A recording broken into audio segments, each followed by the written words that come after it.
Praise the lord.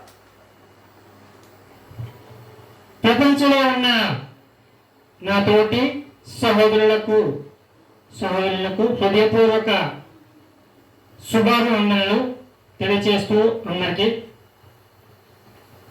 దేవుడు మనకిచ్చిన ప్రతి అవకాశం కూడా చాలా గొప్పదే. దాన్ని తెలుసుకోవడం కూడా చాలా ఇంపార్టెంట్.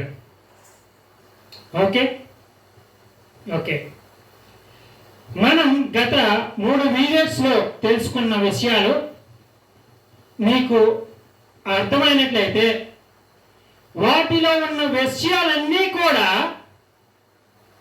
మీకు షార్ట్కట్లో కొన్ని తెలియజేశాను. అవి ఒకటి మీకు అవగాహన చేసుకోవడానికి ఈ లోక సంబంధమైన మనస్తత్వాల యొక్క ఆలోచన, భావాద్రేకాల యొక్క ప్రేరేపణ తత్వం ఏమిటో నీకు ఫస్ట్ ఆఫ్ ఆల్ తెలియాలి.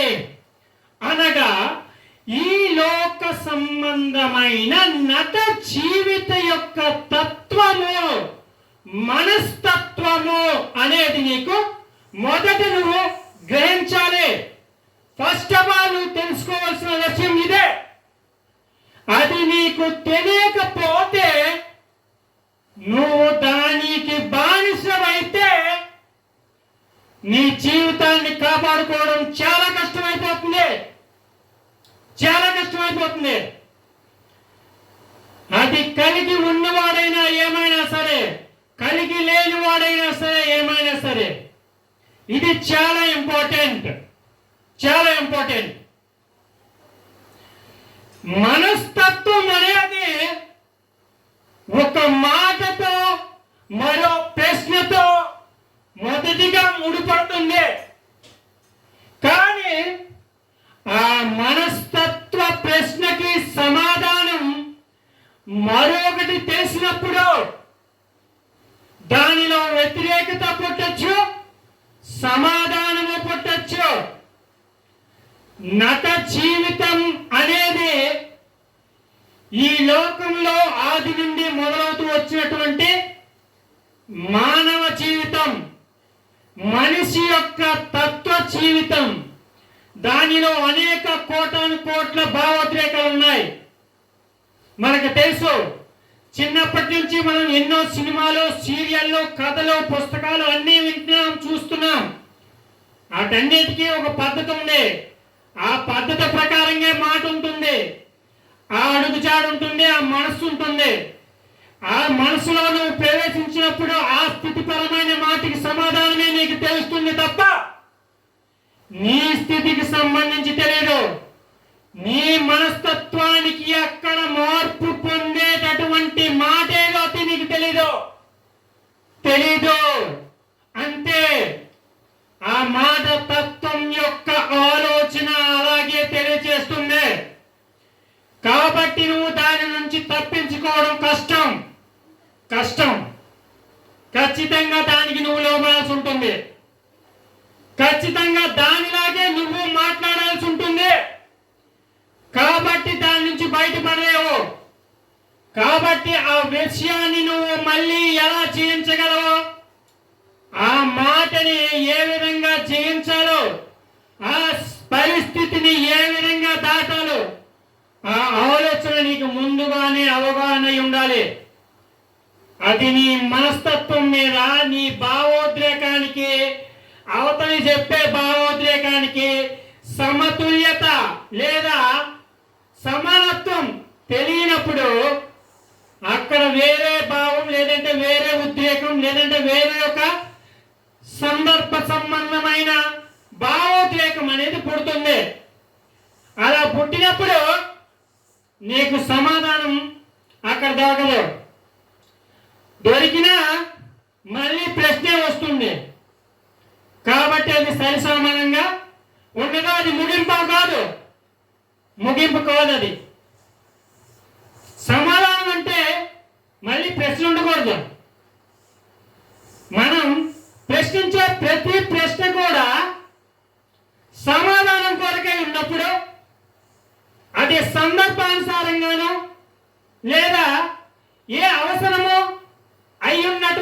సిచ్యువేషన్లో మాత్రమే, సందర్భంలో మాత్రమే నీకు అది సమాధానంగా ఎంచబడుతుంది, ఆ సందర్భానుసారంగా చెప్పబడిన మాట వశం.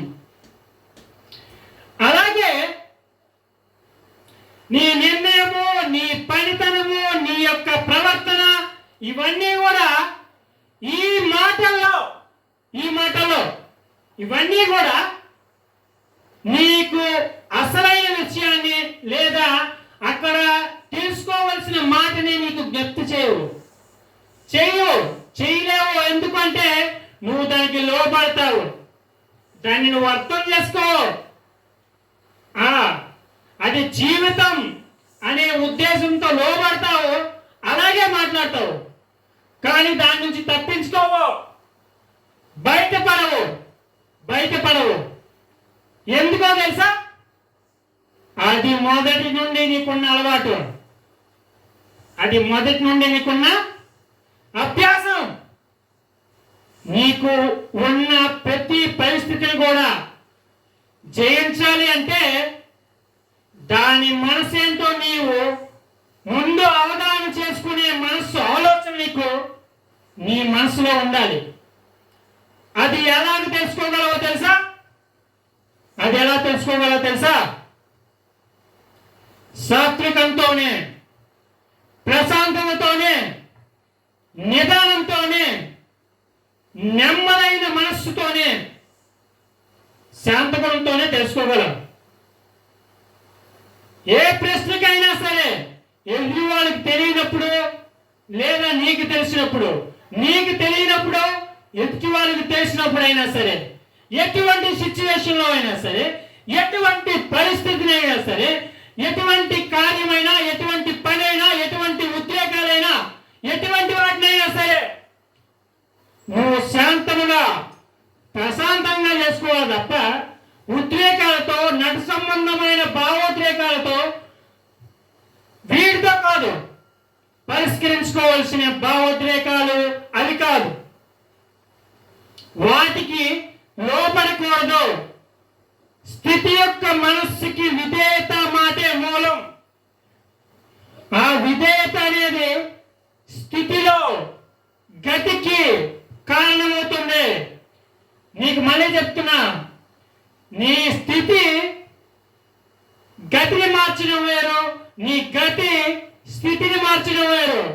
ఇక్కడ మనస్సులో మాట నిర్ణయం ఏదైతే ఉందో ఆ మాట నిన్ను స్థితి నుండి గతికి, మళ్ళీ గతి నుండి మరో స్థితికి మారుస్తుంది. అక్కడ మనస్తత్వం కావాలి. ఆ మనస్తత్వం అంటే అన్నిటికీ ఆపాదిస్తావు, అన్నిటి ఆలోచనలతో చూస్తావు, దాన్ని దేన్నైనా పోల్చుకోవచ్చనే భావంతో ఉంటావు.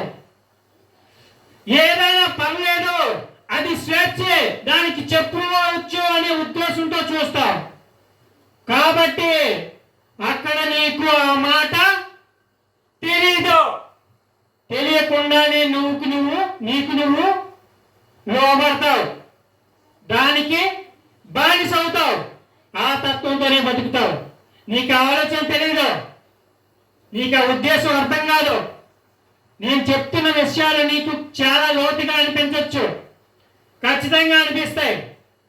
ఎందుకంటే ప్రతి మాటని తర్వాత మాట అనేది ఒక మానవ తత్వంగా మనం చేసే పనిని బట్టో లేదా చెప్పే విషయాన్ని బట్టో ఆ యొక్క క్రియని బట్టో మనం నిర్ణయించుకొని చెప్పుకునే విషయాలే ఉంటాయి. కానీ ఈ విషయాలన్నీ కూడా మనం చెప్పేటప్పుడు ఒకలా ఉంటుంది, చేసేటప్పుడు ఒకలా ఉంటుంది. చెప్పేటంత ఈజీగా చేయడం జరగదు. దానికి సమయం పడుతుంది.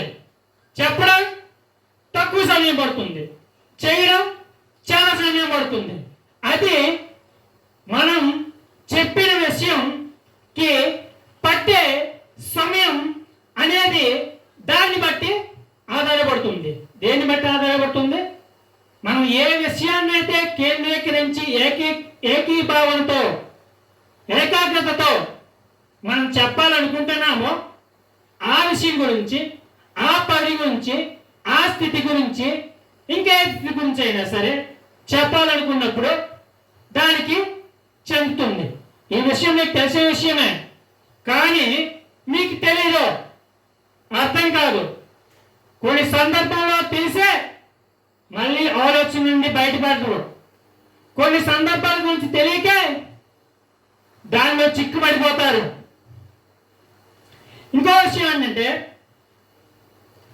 మనసు అన్ని విషయాల్లో వినేటప్పుడు, మాట్లాడేటప్పుడు ఒకే నిర్ణయంతో ఉండదు. తన ఆలోచన మార్చుకుంటుంది, మాటలు వెతుకుతుంది, ఆలోచనని పరీక్షిస్తుంది, ప్రతి స్థితిని కూడా చూస్తుంది. మనసు అన్ని విధాలుగా ఒకేలా ఉండదు. మనసుని మనం మన స్వాధీనంలో ఉంచుకోవాలి. అది మన మాట విందో దాన్ని మన మాట వినేలా మనం స్వాధీనపరచుకోవాలి. మనస్సు అంతే, మనస్సు అంతే.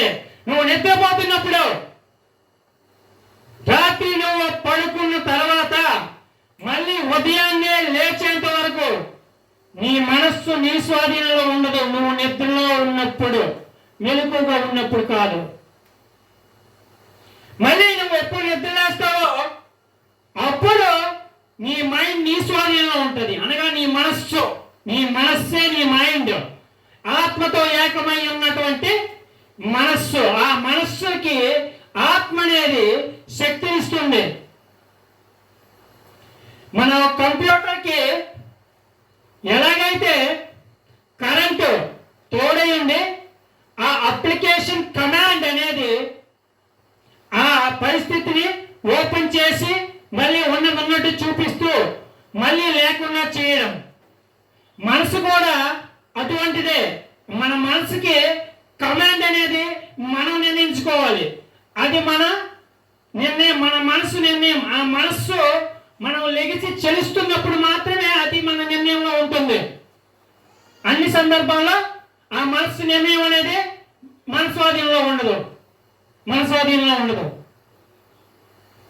మన తెలియస్తున్నప్పుడు మాత్రమే.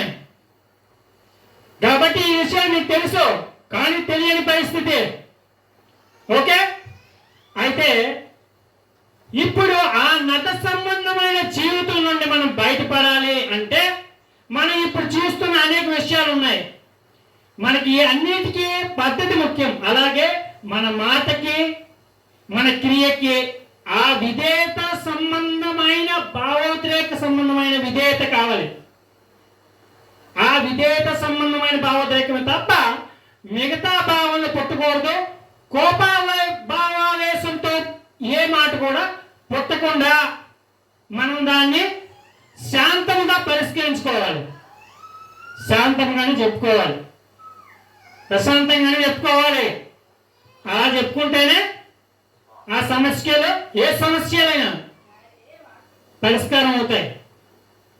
అంతేగాని బాధపడుతూ చెప్పడం కానీ, కుంగిపోతూ చెప్పడం కానీ, దుఃఖపడుతూ చెప్పడం కానీ, అహంకారంతో చెప్పడం కానీ, కోపోద్రేకంతో చెప్పడం కానీ, ఇలాంటి భావావేశాలకు గురి కాకూడదు.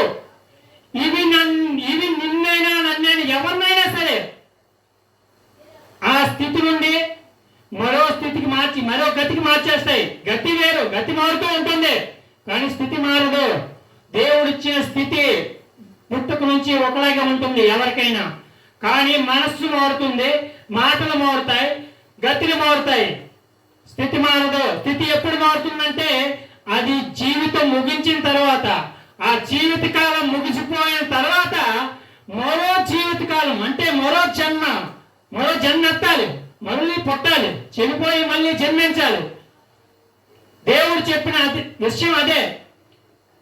ఒకడు ఆది నుండి పుట్టి వచ్చిన మానవ స్వభావం నుండి వేరు కావడానికి మనిషి ఏమవ్వాలి?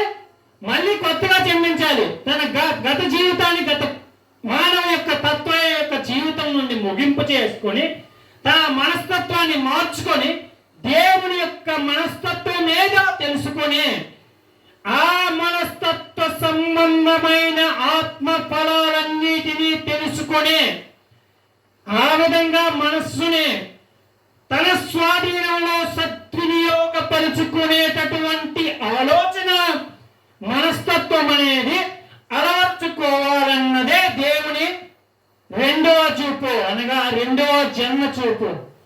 రెండవ జీవితం.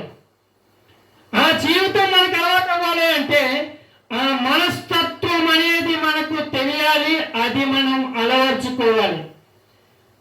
అప్పుడు మాత్రమే దేవుడు మనకు తీసిన మొదటి తలుపు అవుతుంది. అప్పుడే దేవుడు మనకు తలుపు చేస్తాడు. ఈలోగా తీర ఎందుకో తెలుసా? తీసిన ప్రయోజనం లేదు, అవతలే ఉంటావు. వేసిన ప్రయోజనం లేదు, తలుపు తట్టావు. ఏం చేసినా అంతే.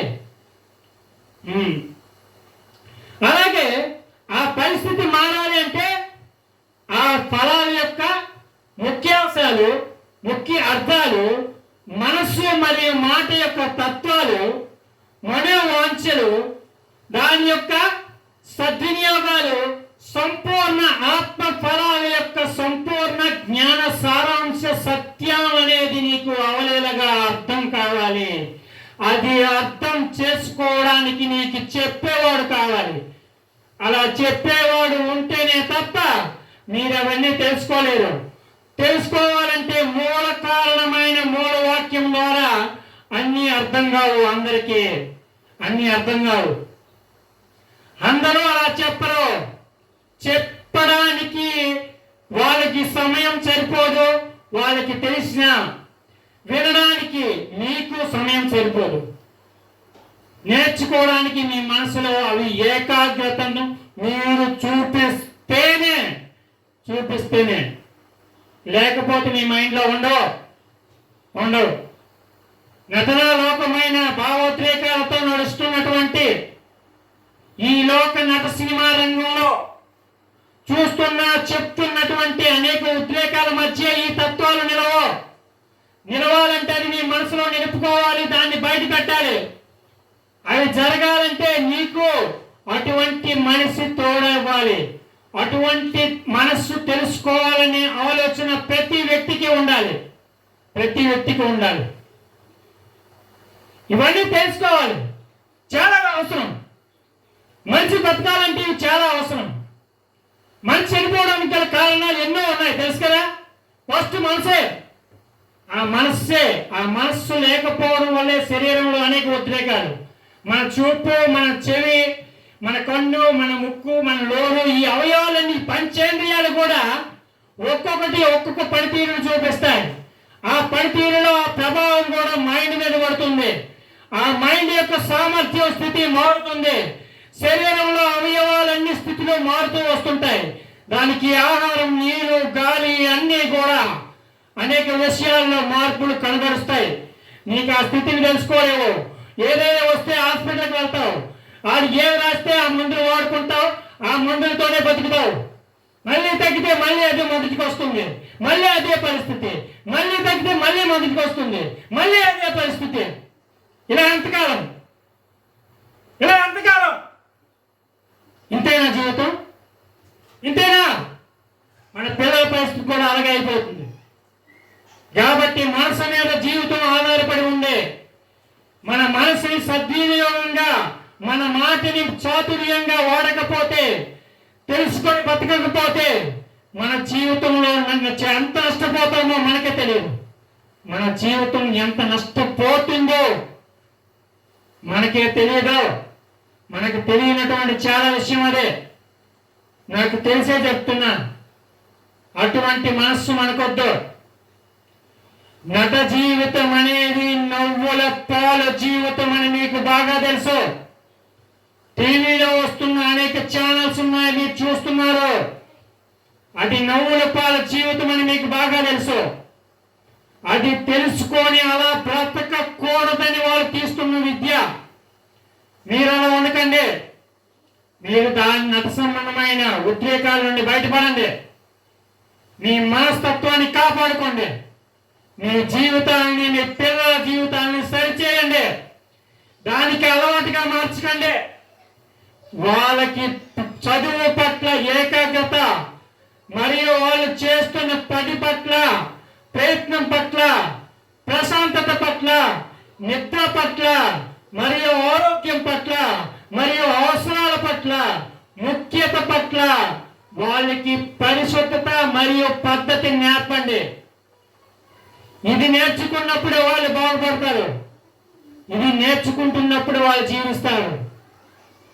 నోరుంది కదా అని చెప్పి ఇష్టానుసారంగా ఎవరితోని ఎలాగైనా మాట్లాడొచ్చు, ఏదైనా చెప్పొచ్చు, ఎలాగైనా జీవించవచ్చు అనే తత్వంతో అలవరుచుకున్న అనేకమైన విషయాలను ప్రేరేపిస్తూ మిమ్మల్ని భ్రమ పెడుతున్న వారి మాటలను దూరపరచండి. వాళ్ళు మిమ్మల్ని ఏలెత్తి చూపించే మాటలే తప్ప మిమ్మల్ని సరిదిద్దే మాటలు కావు. మిమ్మల్ని భ్రమపరిచి నిన్ను మభ్యపరిచే అటువంటి మనస్తత్వంతో పుట్టించే మాటలే తప్ప మిమ్మల్ని స్థిరపరిచేవైతే కావు. ఈ విషయాన్ని బాగా తెలుసుకోండి. నెక్స్ట్ విషయం నేను పూర్తిగా ఏ విషయానికైనా సరే 1 by 1 చెప్తాను. ప్రజెంట్ ఈ వీడియోని చూడండి, అనేక మందికి షేర్ చేయండి. అనేక మంది ఇటువంటి మంచి విషయాలు తెలుసుకొని వాళ్ళు మారు మనసు పొంది, అనగా వాళ్ళు మనసులో ఉన్న నిర్ణయాలు మార్చుకొని వాళ్ళ జీవితం మరి నడవడిక ప్రవర్తన మార్చుకోవాలన్నదే నా ఉద్దేశం. వాళ్ళు మారాలి, వాళ్ళ జీవితాన్ని సరిచేసుకోవాలి, మరియు ప్రశాంతతతో సంతోషంతో పద్ధతితో బ్రతికి వాళ్ళ జీవితాన్ని కాపాడుకోవాలి.